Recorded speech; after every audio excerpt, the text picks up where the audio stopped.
la nuit féodale, la terre est désunie. De ces temps de folie, une légende est née. C'est le temps de Merlin, de la venue d'un roi et de l'épée Excalibur.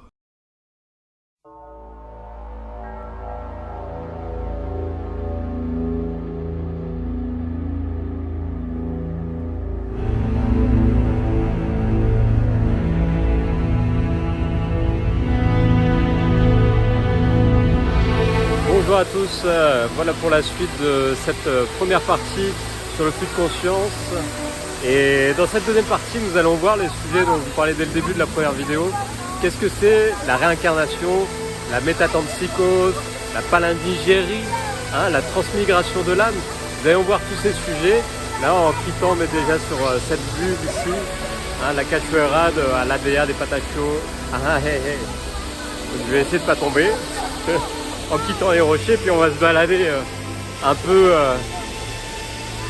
on va s'éloigner de la cascade qui est quand même assez bruyante, et pour parler du sujet. Là c'est la fin de la journée, pour ceux qui ne me connaissent pas, je suis Nicolas André, j'invite à voir la première partie, je vais mettre le lien en dessous dans les commentaires, et la première partie nous parlons en fait de c'est quoi le flux de conscience. Alors, nous allons prendre un petit chemin qui monte le long de la cascade. Vous voyez là la rivière avec la cascade derrière. Et puis on va monter. Alors, qu'est-ce que c'est ce flux de conscience? Je vous parlais déjà de cette vision trinitaire. Du corps, de l'âme et l'esprit. Hop. Il faut baisser, il faut se mettre à genoux pour passer dans la jungle. Ça peut être assez dangereux si on regarde, on met pas les pieds. Il y a des crevasses, il y a des racines, il y a des trous. Hop, regardez, il y a des trucs à sauter par-dessus. Et cet aspect trinitaire, voilà, on le voit dans toutes les traditions. Quand on entend la mort, dans la langue des oiseaux, on entend aussi l'âme. Hors, hors de quoi? Hors d'un aspect physique, l'aspect corporel. Il faut aller dans un côté plus subtil. On dirait le mondo imaginalis, le monde de l'imaginaire. Cet aspect plus astral qui est lié au monde du rêve. Et je vous parlais du samsara dans cette roue des existences. Et quand on rentre dans des pratiques bouddhistes, ce que nous pouvons apprendre dans l'ésotérisme des autres traditions que le bouddhisme, c'est qu'il y a une forme de subtilité, de réalité non ordinaire dans laquelle nous pouvons rentrer quand nous commençons à faire des pratiques pour rentrer, quitter cette réalité ordinaire du monde du quotidien, qui est très, très physique, très palpable, peut toucher les choses. Et je parlais du yoga traditionnel, quand on arrive à un certain degré de maîtrise de son corps, par les postures, les asanas, en Inde, comme en Chine avec les arts martiaux, il faut vraiment se mettre à genoux. Ouf. On peut rentrer dans un aspect plus subtil qu'on appelle le domaine de la concentration. Et le domaine de la concentration est plus lié au psychisme. Et tout à l'heure, je vous parlais dans la voie des ancêtres, du monde du milieu. Le monde du milieu, c'est un aspect domaine dans la réalité non ordinaire. Cet aspect des 5 éléments dont je vous parlais, qui est plus du domaine psychique. Donc, quand on parle du psychisme, c'est au domaine de l'âme, donc qui commence à avoir de la subtilité symbolique, mais aussi une réalité plus dite énergétique. C'est un terme qui est très vulgarisé maintenant à notre époque, et même, je dirais même très chargé avec le New Age. Donc, on peut employer d'autres termes, comme force-forme, où il y a des aspects de la réalité subtile, superposés au plan physique, et dans lequel nous pouvons nous véhiculer par l'imaginaire, par le rêve lucide, la nuit quand nous dormons, ou en méditation, dans un aspect de conscience, d'état de conscience modifié.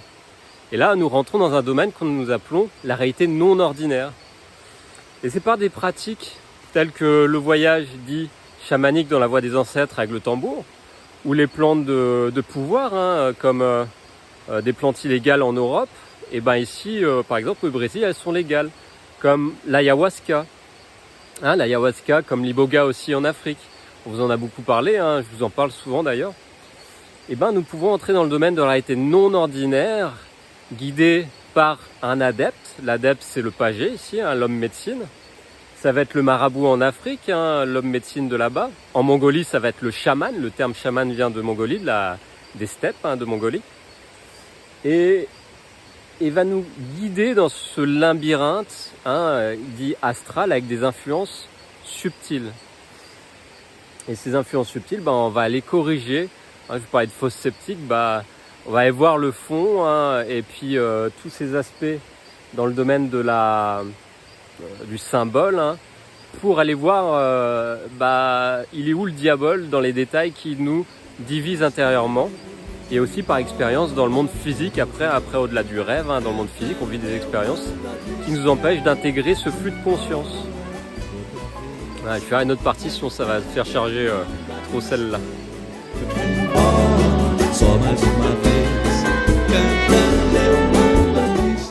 Alors, nous parlons de ce domaine du psychisme, de l'âme, au travers des lectures, au travers des exercices que nous trouvons comme ça dans des livres de méthode, on peut vivre des expériences.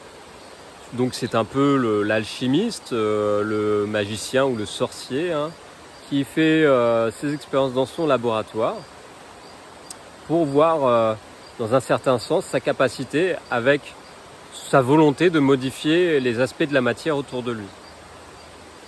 Donc de se mettre dans ces pratiques nous fait vivre des expériences et peut même nous faire mourir. Et il y en a d'autres qui vont même jusqu'à lier des pactes pour avoir, on va dire, un certain pouvoir sur Terre et vivre le paradis sur Terre. Donc là, dans l'islam, dans le Coran ou autant dans la Bible, aussi au travers de la Torah, il est bien dit que quand nous cherchons le paradis sur Terre, avec ses facilités, au travers certains pouvoirs psychiques que nous pouvons développer, tel en Inde, quand on pratique le yoga, qu'on appelle réveiller les siddhis, c'est les capacités de maîtrise de sa réalité physique déjà dans son corps et de voir qu'il y a un effet sur l'aspect du monde matériel autour de nous. Il est bien dit dans les Yoga Sutras de Patanjali que c'est un piège. C'est un peu comme une nasse, un panier de crabes. À partir du moment où on met les pieds dedans à vouloir modifier la structure de la réalité, avec volonté, on commence à créer une forme de dette. Et là, on va s'avancer sur le chemin pour vous parler de l'initiation.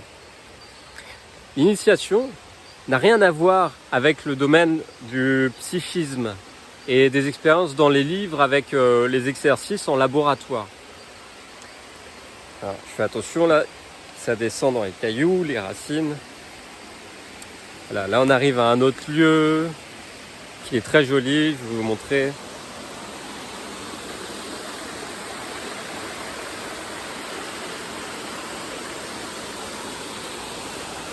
Voilà, un aspect vraiment pur ici. Le domaine de l'initiation, on arrive sur un domaine qui est dit spirituel, qui n'a rien à voir avec le psychisme, qui est totalement lié au domaine du mystère. Alors je vous parlais des 8 circuits de conscience, pour ceux qui ne connaissent pas les vidéos, je vous mettrai aussi un lien sur celles que j'ai faites, qui sont sur ma chaîne, Art du Soin. L'initiation, elle se transmet par rapport à une influence spirituelle qui a été donnée à une époque reculée par un enseignant spirituel d'un haut degré qu'on nommerait un avatar dans les écrits indiens, avatara. Et cet avatar a eu le potentiel par Dieu pour distribuer une influence très puissante de ce domaine du mystère qui va au-delà de l'aspect du psychisme, de l'astral, des influences de cet astral dans lequel nous vivons, et qui est plus lié à un domaine hors temps, qui n'est plus dans le temporel mais hors du temps, dans un domaine du mystère. Et là, quand vous parlez du début circuit de conscience, vous parlez du 8e circuit, qui est un domaine de l'aspect où on passe du circuit 7, de l'étude des religions, c'est une forme de magie, la religion, la théurgie en fait, pour maintenir une espèce d'équilibre dans notre vie, pour éviter de partir dans les flammes de l'enfer, comme on dit dans le milieu chrétien ou dans l'islam, repris par le prince de ce monde, le diable. Et au bout d'un moment aussi de rester dans la structure religieuse, nous formons une forme de coquille autour de nous, une coquille psychique. Et ces coquilles, dans la Kabbale, nous les appelons, ou klipa, klipote. Il y a plusieurs façons de le dire, c'est au pluriel ou singulier. Et ces coquilles sont liées aux résidus psychiques de la création de l'univers. Ça a créé des inframondes. Donc là, j'avais fait une autre vidéo, je vous parlais des enfers. Et quand on étudie la Kabbalah, c'est la structure divine que les Hébreux étudient au-delà de la religion, c'est la science ésotérique. Et nous pouvons comprendre le domaine du psychisme et au-delà.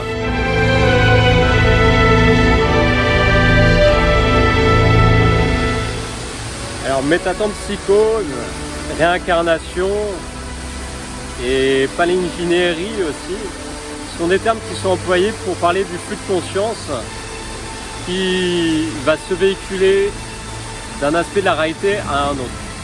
Alors, dans les études avec René Guénon, nous parlons beaucoup plus de transmigration des âmes, qui ont été vues par le bouddhisme, par rapport à la réincarnation et la métatempsychose. C'est un peu les mêmes termes, métatempsychose, réincarnation, c'est vu comme si l'âme quittait le corps pour prendre une autre enveloppe charnelle, et aussi que ce soit un autre aspect d'un être humain, ça peut être aussi un animal ou une plante, le règne minéral. Voilà, c'est le flux de conscience qui se divise dans différents aspects. Dans le bouddhisme, quand nous parlons de transmigration des âmes, nous parlons plutôt c'est une vision d'alchimie, c'est-à-dire une transmutation d'un état à un autre. C'est-à-dire qu'après la vie, il n'y a pas la mort et le néant, comme il est vu dans l'athéisme par exemple, dans les doctrines scientifiques sans conscience, mais il est vu plutôt qu'il y a plusieurs règnes d'existence. Et dans ces règnes d'existence, cette transmigration de l'âme va passer d'un état à un autre, c'est-à-dire de la vie après la vie. Et plus nous faisons un travail en conscience, une œuvre en conscience dans notre existence, plus nous accumulons un flux de lumière en se lavant, je parlais des scories, en comprenant aussi ces aspects de domaine de vie après la vie, par exemple dans le Bardo Todol, l'étude du Bardo Todol, la récitation, les mantras, nous mettons dans des influences spirituelles.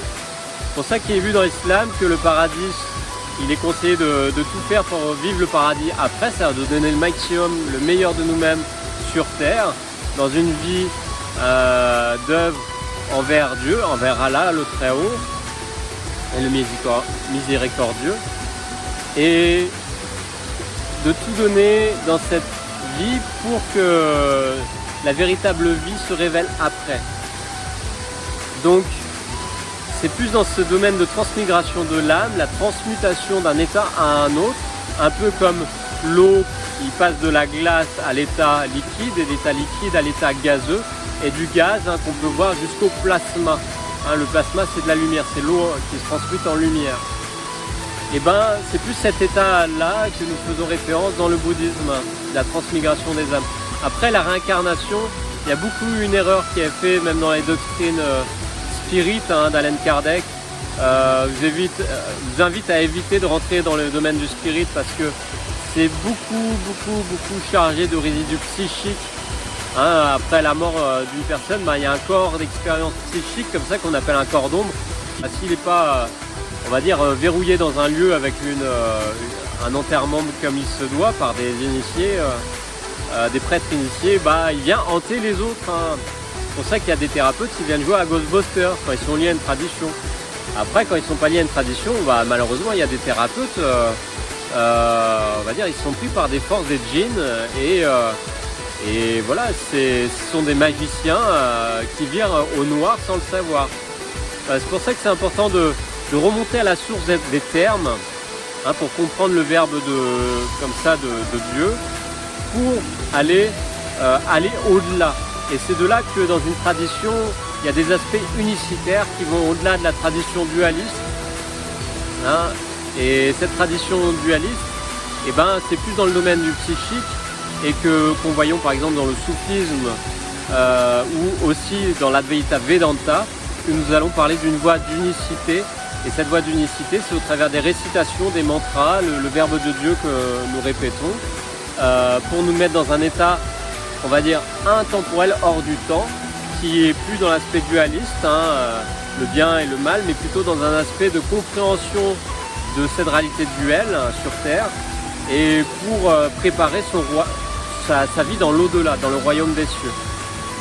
Donc voilà, je vous invite à rentrer dans un domaine plus initiatique, dans ce domaine d'unicité qu'on peut voir dans le soufisme ou aussi dans l'hindouisme au plus gros degré d'initiation.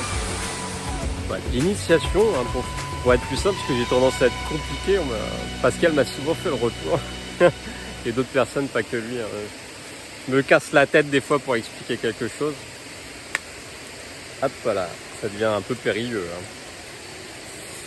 C'est pour dire que le domaine de l'initiation, voilà, il est parti à une époque reculée, et puis le principe de la chute fait qu'on devient de plus en plus compliqué et on se coupe de cette influence très forte spirituelle.